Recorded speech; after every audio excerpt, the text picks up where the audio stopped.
Welcome everyone. Today I'm going to talk about flowchart. So what is a flowchart? We have already seen what is an algorithm, how to write algorithms. As I have told, if you want to write any program, before writing the program, you need to write down the algorithm and then you need to draw the flowchart. So flowchart, it is a graphical or symbolic representation of a process.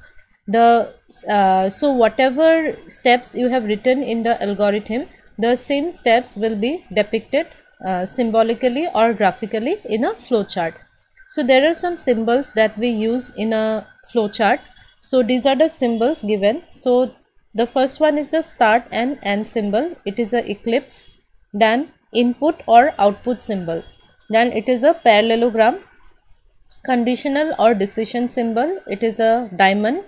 Then processing step or the calculations that we do, it is depicted by a rectangle. Then we use different arrows to show the flow of the process, and then a connector. Suppose our flowchart is very long, so if the same flowchart follows from one page to another, so we use the connector to indicate that it is the same flowchart. This draw the flowchart for addition of two numbers. We have already written the algorithm. So what was the first step in the algorithm? Start. So for start, we will draw this ellipse. That is, inside the ellipse we are going to write down start.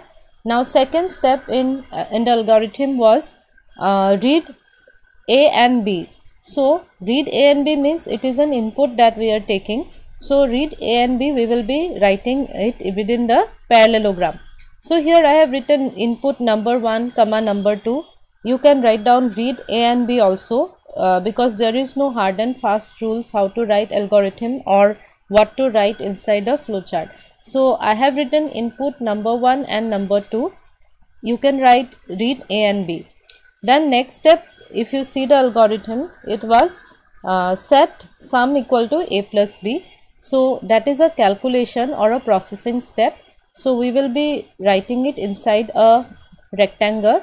So inside the rectangle I am writing sum equal to number 1 plus number 2. You can write set a sum equal to A plus B also. And then the fourth step was print sum. So that is a output step. That is we are displaying something. So that one will go inside a parallelogram. So inside parallelogram I am writing print sum. And the last step was stop. So here I am writing end. You can write stop also. I am using a different lines or language because in order to make you understand that there is no hard and fast rules to write down algorithm or flowchart in a typical way. You can write in your own words also. Just by the thing is that whenever another person who has no idea of what you are going to do looks at your flowchart or algorithm and understands, he or she should be able to understand what you are trying to do. So whenever a third person will see this flowchart, he or she will understand that I am trying to find out the addition of two numbers. This is a flowchart to find out the addition of two numbers. Now I am going to show you how to draw the flowchart to find out the greatest of two numbers. Algorithm we have already seen. So first step is start. So start, I'll be writing it within a ellipse. Then second step was read A and B because I am going to find out the largest of two numbers. So I need the two numbers. So that is an input step. So I am writing it within a parallelogram, read A and B. Now next step was if A is greater than B. So here instead of if I am writing is, you can write is also, if also, it doesn't matter. So is A is greater than B, that is a condition, that is you need to make a decision yes or no. So that's why this part is written within a diamond. So I am using a diamond to make this decision or condition. So if it is true, so here I am writing y. So in place of y you can write down yes also if it is true. If this condition is true, that is if A is greater than B, what you are going to print? You will be printing A is large or A is greatest. So this will come within parallelogram. And if it is false, so if it is false or no or n, then you are going to print B is large. And finally whether it is yes or no, it will finally come to stop. And stop, I'll write it within a eclipse. Let's see swapping of two numbers using a third variable. So first step is start. I'm writing it within eclipse. Done. I need to read the two numbers. So input A comma B. You can read A and B also. Then in the third step, it is a processing step. I have already explained this part in the algorithm. So here I am just writing the steps inside a rectangle. In my algorithm I have used temp name, but here in place of temp I am writing C. You can write any name you want. Then after that, after the swapping is over, I need to print the result. So I am writing print A and B within a parallelogram, and finally stop. Okay, so in this video I am going to show you, in this part I am going to show you how to draw the flowchart to find the area of a triangle. So I'll be doing an hands-on session.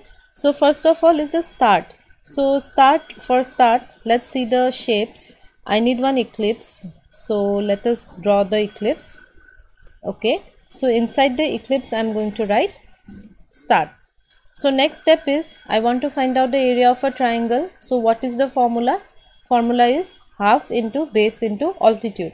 So I need base and altitude. So for base and altitude I'll take the input. So I'll be needing one parallelogram. So let's find out parallelogram here.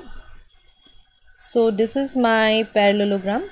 So here I'll just write down read base and altitude. Okay, so this is my second one. So I'll just connect it with an arrow. So this is my arrow.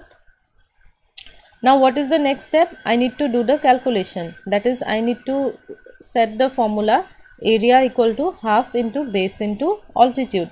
So for that I will be needing one rectangle. So this is a rectangle, just draw it, and here I am going to write down set area equal to, I can write 0.5 or 1 divided by 2 also, and then base into altitude. Okay, so then I will be connecting it with an arrow. So let's connect it.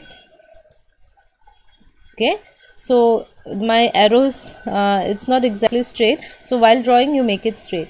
So I have now the area I am having. Now I just need to display the result. So for displaying the result, again I'll be using one parallelogram. So here I'll just write down print area, and again I'll be needing to connect, I'll be needing the arrow to connect it.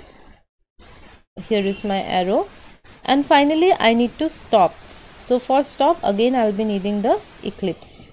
So here I can write down stop, and again one arrow. Okay, fine.